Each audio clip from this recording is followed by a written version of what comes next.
Good morning, afternoon, and evening, all of you from our little Swiss village of Zug.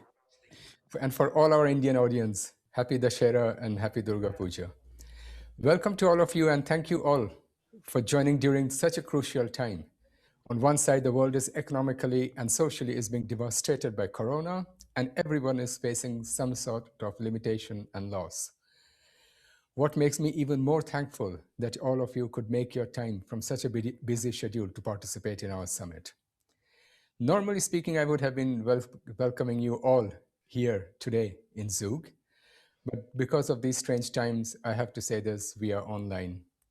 I would also say thank you, a very, very special thank you to our co-host, the Canton of Zug, without whose constant support the last 5 years, this wouldn't have been possible what we are doing today from SIA. And our repeatedly main partner, that is the Stadt Zug, the city of Zug. And for the first time, we have also a partner, Glencore. They will be coming later on. I hope that SIA will this year also make your time worthwhile to be spending here. To start with, I'll give you a short introduction of SIA, of myself, and the speakers in the program, and share an idea or two of mine. Most of you already know me. And for those who don't, I'm Ben. So I'm the president and co-founder of this amazing organization called SIA, the Swiss Impact Investment Association. I'm also the advisory board member of a very famous and exclusive club, the Climate Leadership Coalition, and also the East-West Institute. Next to that, I'm active in a few other activities like teaching, writing, and talking all around the world on the topic of impact investment related, and advising and supporting businesses, financial institutions, and government authorities on this topic. I have had the opportunity or the privilege to be working in this field for more than 25 years, starting with an organization which was supporting school for invalid and poor children and orphan children in India. Later on, I moved to windmill, biogas investments, and today I'm mainly focused on climate change related activities, technologies, agri-tech, and food tech. Short story of SIA. SIA started in August 2015. This is today and tomorrow is our 5th anniversary or the 5th summit. And SIA was created for two main purposes. One is to increase the awareness of impact investment in the Swiss financial sector. And secondly, to be a kind of platform where investors, businesses, and experts meet. Among the many things that SIA has achieved in the last 5 years is that it has transcended its borders. It has transcended the borders of Switzerland, even reaching countries like India, Malaysia, Bangladesh, Hong Kong, South Korea. And it has significantly impacted in the increase of the terminology or the increase of impact investment in the Swiss financial sector. And if you would ask for concrete examples, we have successfully supported a lot of businesses, amazing, impactful businesses with their fundraising and with their investments. And we have also been a platform for sharing information on businesses for financial institutions so that they could invest in these businesses, whether it's fund or businesses, which are busy in the sector of impact investment.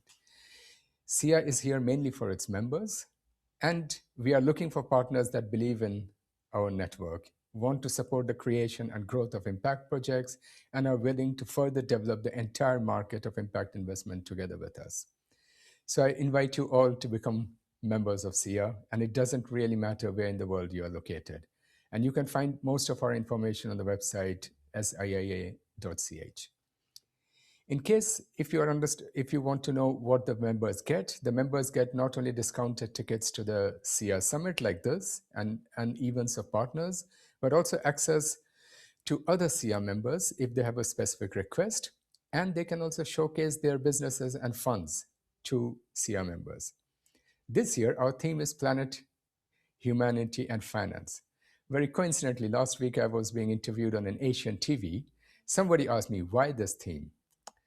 I mentioned that we are doing this through this Corona, which makes it even more clearer than ever the importance of living sustainability on planet Earth, especially for the purpose of saving humanity. I don't know if you read a week or two ago, there was a report from one of the universities which said Earth will survive, nature will survive, but humanity will not if we go on the way we are going. And last of all, I believe personally, and also what our SIA believes, that the most powerful tool that we have to save us from this impending disaster is finance, because finance touches every aspect of our life.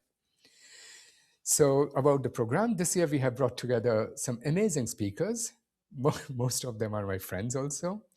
We have political and business leaders like the former Prime Minister of Netherlands, Jan-Peter Balkenende, members of Executive Council of Hong Kong, Bernard Chan. We also have institutional investors like the European Investment Bank, the Norwegian Finance. We have private investors who are very long in the sector of impact investment, for example, like Mr. Stephen Brenningmeier. We have very impactful family offices and asset managers who also are very active and busy in the field of impact investment, like Rockefeller Brothers Group, Brothers Fund, Avishkar, Goodwill, Partners Group Impact. We have thought leaders who are thinking out far ahead of this time, like Leo Johnson, His Serene Highness Prince Michael of Liechtenstein.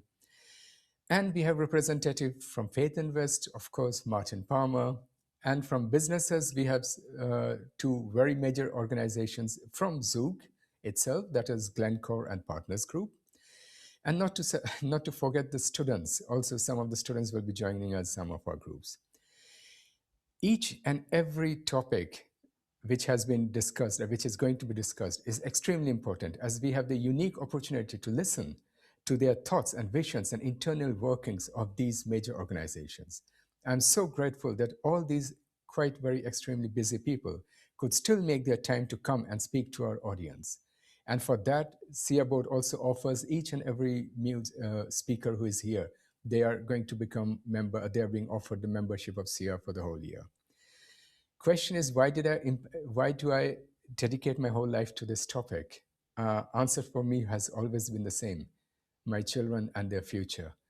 My elder son, who is, I think I also mentioned him the last couple of times also at SIA, is very much interested in marine biology, in marine life, and wants to become a marine biologist, and he's also studying at the Zug, the gymnasium here.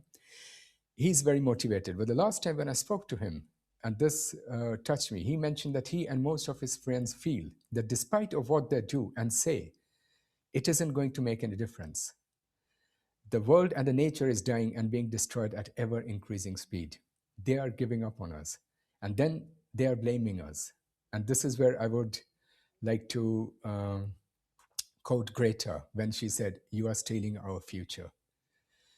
The corona is giving us the opportunity to finally maybe do the right thing. And remember, as most scientists, including Lord Attenborough, mentioned, that this COVID is just another of the natural disasters which mankind is responsible and for unleashing on itself. And there are more of such to follow. So does our present leaders have the courage and motivation to change?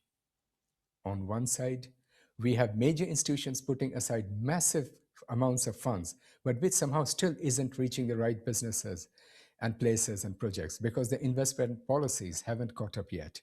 So we have to keep on working at policies and we have to change them and update them. Secondly, on other hand, even in my personal friend circle, many intellectuals and ultra high network or high network individuals are talking on how to spend taxpayers' money and how to spend other monies. But when it comes to their own investment, then most of them, including the wealth managers, are again going into investing into fossil fuel-based industries or their traditional portfolios. And lastly, the governments are talking of becoming carbon neutral. For example, Finland is very ambitious, is talking about becoming carbon neutral by 2035. Others are talking about 2050. But where are the real and the concrete actions to back it up? Or will it just remain as a hot topic for discussion? Because we need actions to back it up. So hopefully the above topics will be discussed and answered to this summit. Ending on a positive note, a couple of weeks back, I was being interviewed on the effects of COVID-19 on impact investment. I mentioned that I'm seeing two effects. One is that there's an immense increase in attention of financial sectors and governments around the world to invest in this sector. I'm sure that many of you must have heard it. As per GIN, impact investment has already crossed 800 billion this year. and we are just in Q3. Secondly, the loss of the value of conservative and traditional fossil fuel shares and disinvestments are having their effects and are giving a strong, strong signal to the business community. Those who are still investing in fossil fuel-based economy will soon start ending up with stranded assets like coal power stations, which won't be able to pay back its loan in 20, 20 to 30 years, or go the way of Exxon. You must have read in 2013, Exxon was the world's most valuable company. And this year, they have been humiliated and thrown out of Dow Jones Industrial Average. And this was an exclusive index where they have been members since the last 92 years.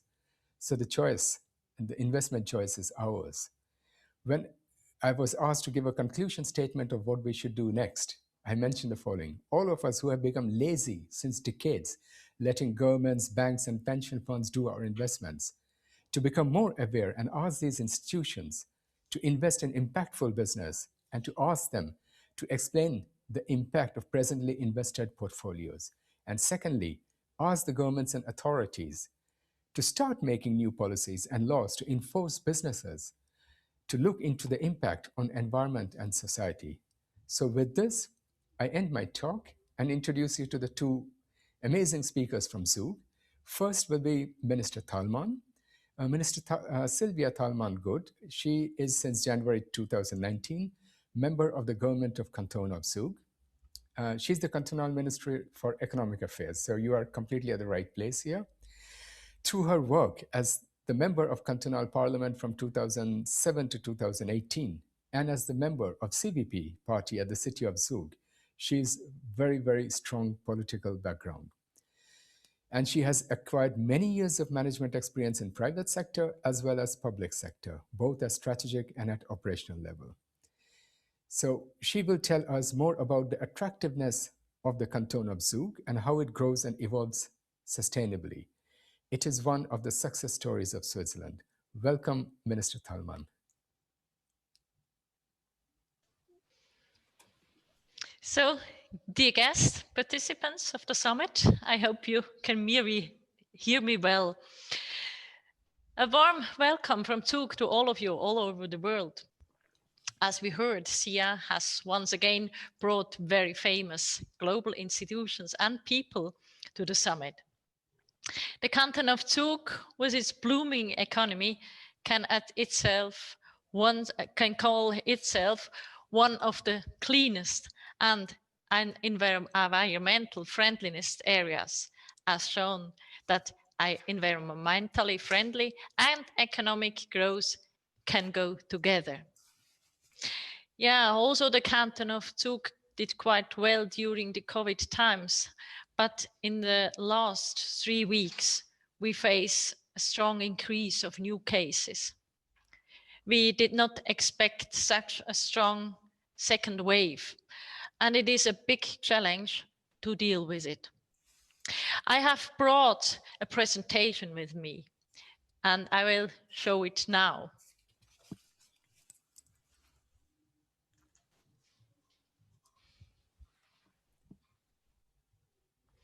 I'm not sure if you can see it.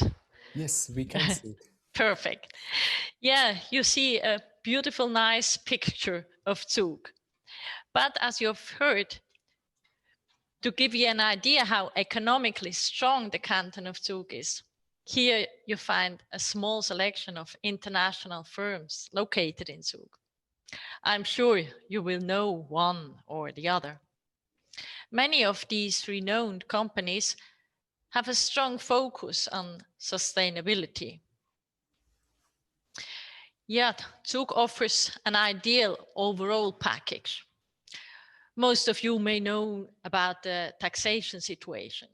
However, the canton of Zug has much more to offer. We are close to the airport. We have international schools, educated labor, and political stability. Sustainability is a key element of the canton of Zug's strategy. Zug has a whole ecosystem for sustainability, including impact investments, whole industry with many different clusters, a highly attractive startup environment, different institutions, and local activities. Our financial sector has set focus on impact investments. Yeah, the Swiss Impact Investment Association, SIA, in particular, has played a pioneering role. It was significantly involved in promoting the idea of these impact investments in Switzerland and has even become a global brand. Furthermore, it has attracted additional global initiatives like Face Invest. I was told that they were present also today. The well-known Partners Group Impact, for example, supports entrepreneurial non-profit organizations and social enterprises that create positive and high-impact social environmental benefits. Wow, difficult word. They bring the name of Zug everywhere. New here in Zug, we also have the pioneering ventures as an impactful international business. And at the Institute for Financial Services Zug, sustainable investments is an important part of their education and training. In addition to the local activities, a veritable sustainability cluster of internationally active companies and institutions has developed in the canton of Zug. The Landis & Gyr is committed to sustainable development and has a strong market position thanks to smart metering. Or Siemens. Siemens has the headquarters for its smart infrastructure unit in Zug. They value resources, take the environmental impact into account, and supply sustainable energy, reliable and efficient.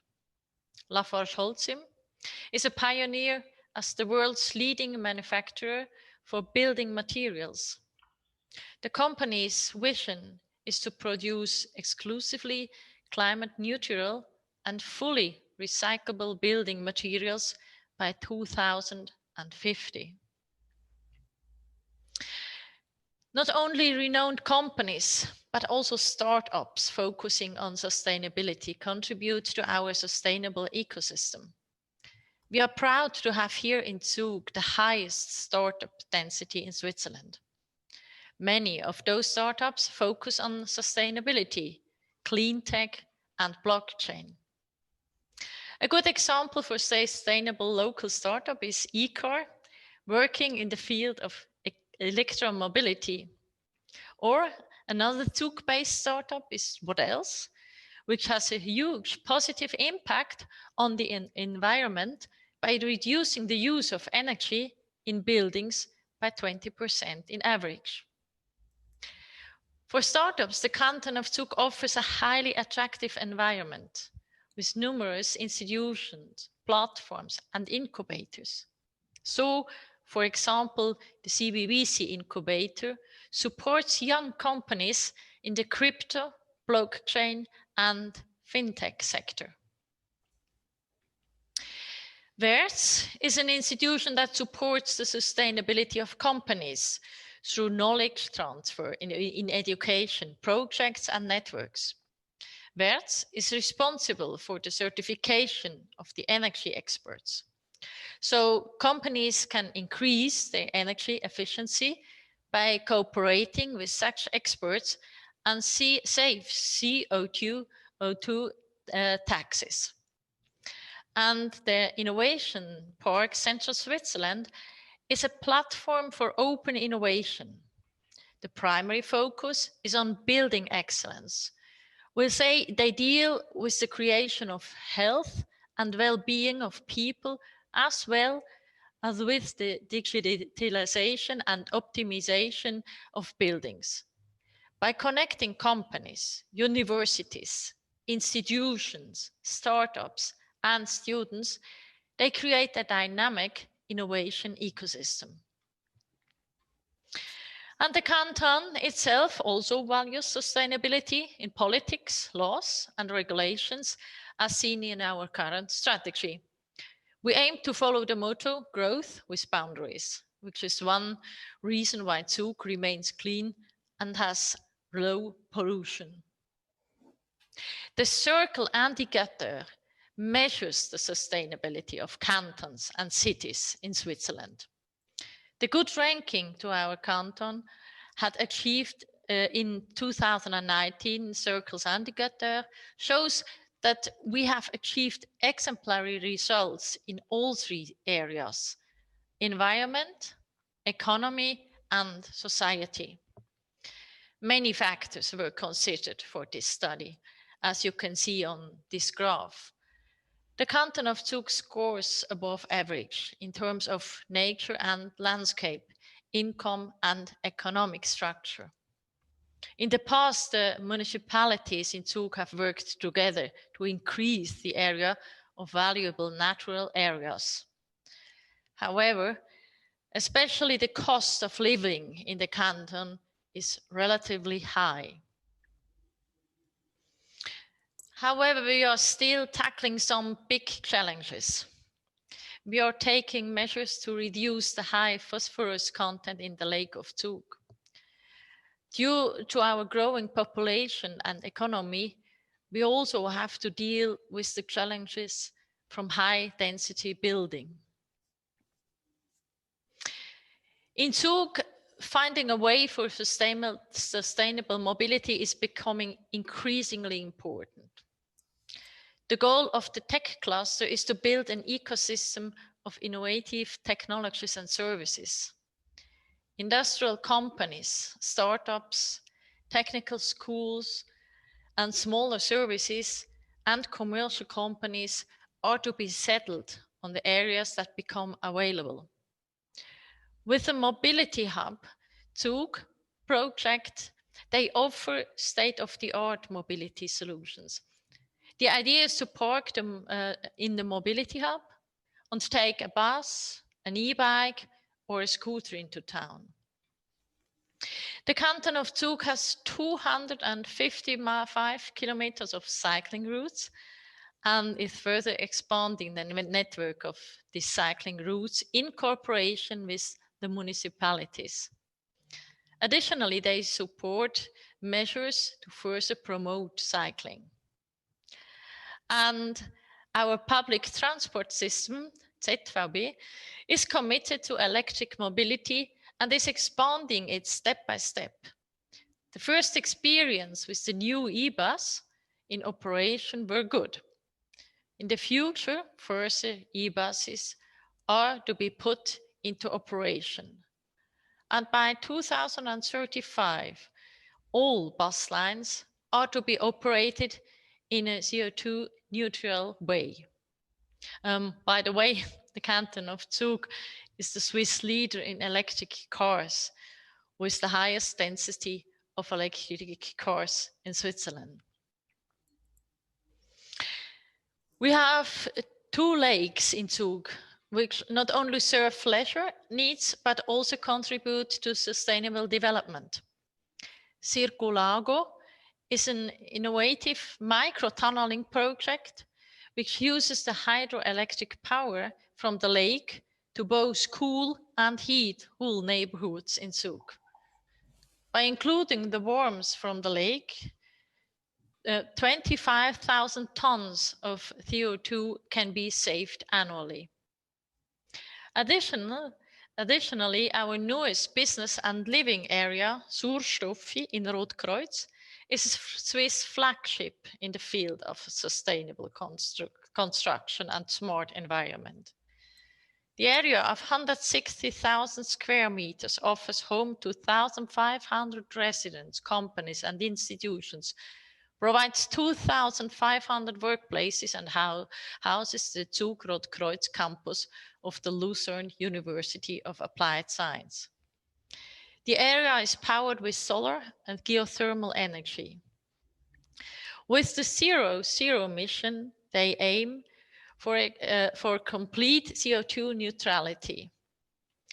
The Suurstoffie area is thus a perfect example that shows how economic growth and sustainability go perfectly hand in hand in the canton of Zug. Now that you're coming to an end, I brought you 3 more pictures. Even though the canton of Zug is densely populated, a densely populated canton with many companies and institutions, nature and sustainability are omnipresent.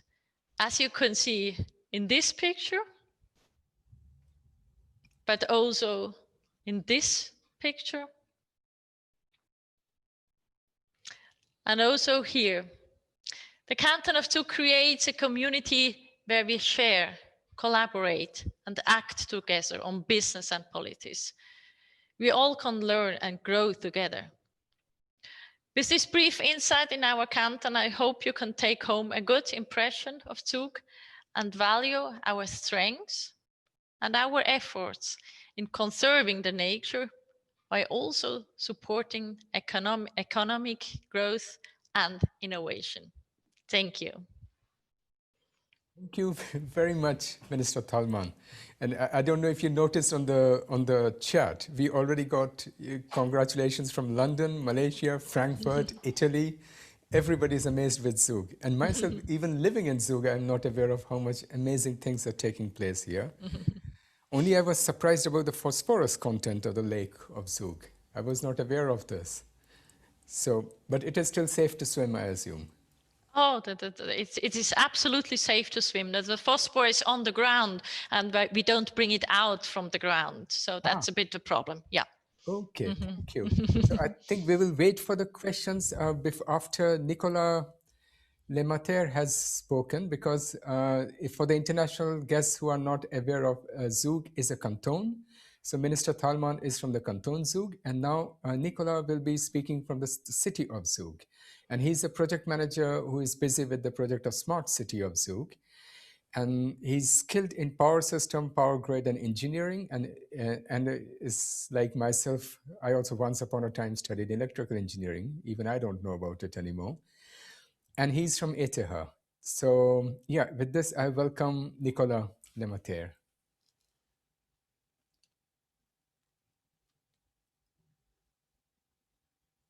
Nicolas, we don't hear you yet. I think I hope that's fixed now. Yeah, so this is start over. Sorry for that bumpy start. No. Presentation. So very warm welcome also to the online audience, also from my side, from the city of Zug, as you mentioned. We as a main sponsor are very happy to contribute to this summit. As you have rightly mentioned, I'm the project manager for Smart City in the city of Zug. So I will right away dive into my presentation to avoid any redundancy in what I'm telling you.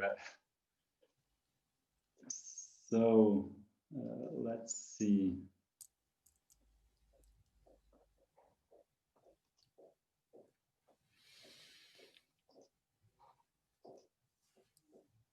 Can you all see my presentation now? Is that correct? Yes, now I can see. Very good. So why do we speak about Smart City here at this Sustainable Investment Impact Summit?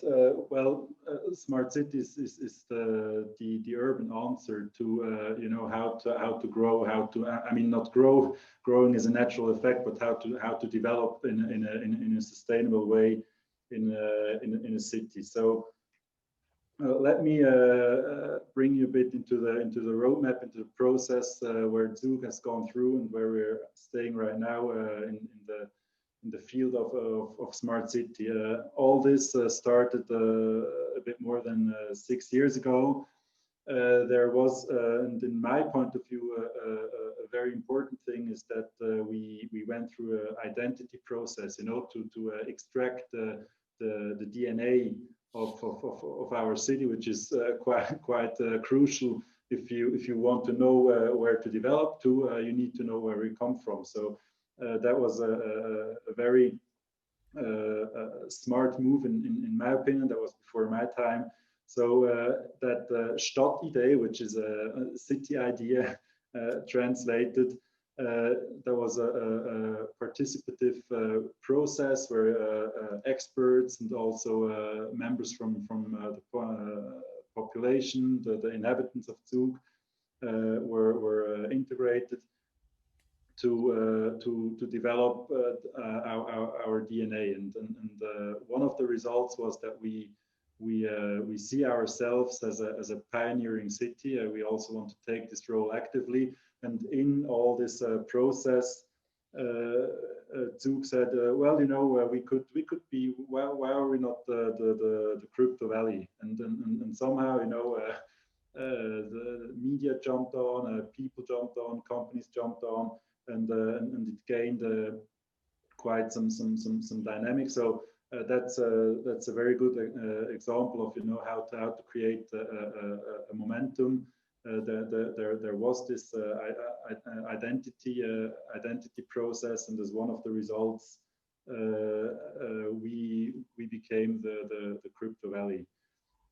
Shortly after that, we start with a digitalization strategy, meaning that it's more focused on IT, you know, to set the base layer to be able to promote digital technology.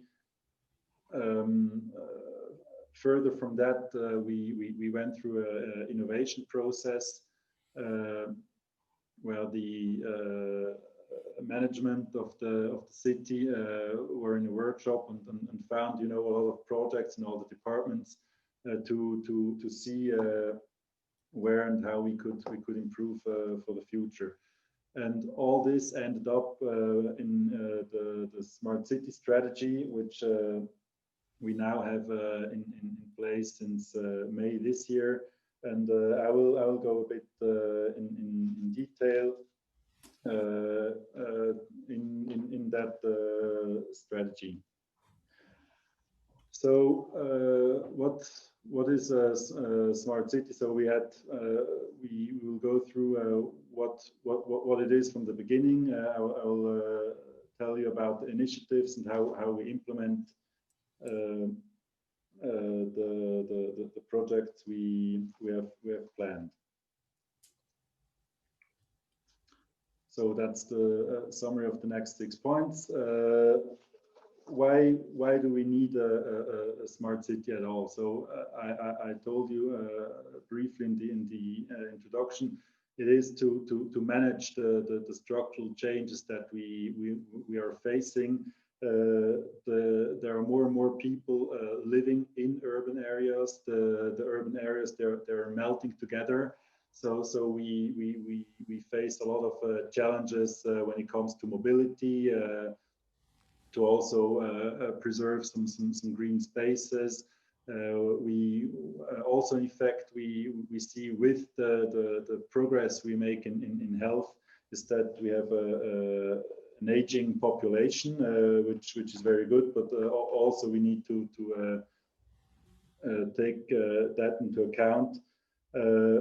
If we want to, you know, get the same thing done on less space with more people, one of the ways to achieve that is to become more efficient, and efficiency can be driven by a digitalization that, for instance, in mobility, we have a lot of offerings for instance, on-demand mobility to get all the people through the streets as they need to. Another example would be mobile flexible pricing, which is all based on digitalization, as we have the ability to record the flows of the people. Also, smart city understands itself, you know, to take away the fear from digitalization. Also, in other countries, I see a lot of interpretations from smart city. here the fears are mostly based on you know, data privacy, data security, and so on, that we really have to take this into account, to take also the people with us on that journey of smart city. And last but not least, of course, a smart city is a very attractive location factor, where we want to attract people and companies to live in the beautiful city of Zug, where Ms. Thalmann showed a lot of nice pictures. Actually, my way from home to the office, I saw it just on the picture, which made me feel very comfortable. So I said there are a lot of definitions of the term, of the buzzword smart city, and in our view, in the city of Zug, very important is to also have a common understanding, to agree within your organization on a definition of smart city. And for us, it's the three keywords that we enable networking between people and things, and with that to increase the resource efficiency, and all that we do with the main goal to increase the quality of life of the residents, and also make life easier to the companies in Zug. So yeah, that's basically coming as a result from our definition. All the initiatives we take, we put the residents in the center. As we evaluate the project, we see, well, what is the added value, which project has to be done first. At the same time, in the evaluation, of course, with the quality of life, is to mitigate the use of the natural resources. Same for the economy. If the people are doing fine, but the economy is not, then we have failed our goal, and also to foster. We create a positive environment with that industry clusters to foster innovation, sustainability in our city. So the main objectives, 6 objectives in our smart city strategy. It's always for the benefit of the population. So any technology, any project needs to be appropriate to give this added value to the population. Then more from a point of view inside our organization, to also increase the efficiency and be as responsive as possible to the inhabitants of Zug. We have a clear strategy of digital first, meaning that the original document is the digital document. We also have a very strong culture in participation and collaboration. So we have heard this just before with the Stadtidee Zug, in a collaborative process with the inhabitants. We are pushing this even further with a e-participation platform where people can give their opinion on many topics. Then what is important for us as a city administration to cope with that change is that we really keep on reminding us to be a learning organization. Things are agile nowadays, which is not a core strength of a Swiss administration. We have still a journey, a learning process here. Then another objective is that the non-personal data, that we give this out as open data, which also then serves in innovation. There are a lot of startups, you know, working with that data, coming with a good idea. And yeah, there we also see the last point that we are taking many different roles. Once we are facilitating, once we are enabling, once we are making a project of our own in the field of smart city. So here we see, and Ms. Thalmann told us correctly, that not only the canton, also the city of Zug, we have very good conditions, you know, to go down that path and becoming a smarter city. We already nowadays have a quite high degree of digitalization. There is this strong cluster of companies that also can support. You know, if you can do a project in front of your door, it's a lot easier. We have this dense know-how in the city, with a very high level of education of the people here. And last but not least, what came out from that Stadtidee, our DNA is that we understand ourselves as a pioneering city. So it's also in the smart city field important, you know, to understand yourself as an early mover. Yeah. So the strategy, I can go a little quicker here, because we will take up this 6 fields, the 6 dimensions of smart city here, which some of you who are familiar with the smart city wheel from Boyd Cohen, you might know these the 6 fields of activity: smart government, people, mobility, living economy, and environment. So how do we then get this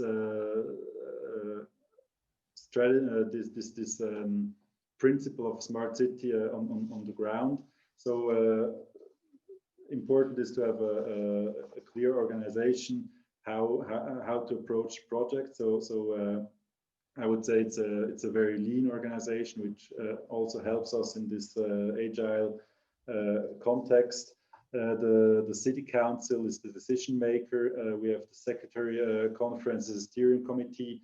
Then the task force smart city, which is myself and the urban development, and then the 5 different departments in the city of Zug, which then take the project lead themselves with the support of the task force.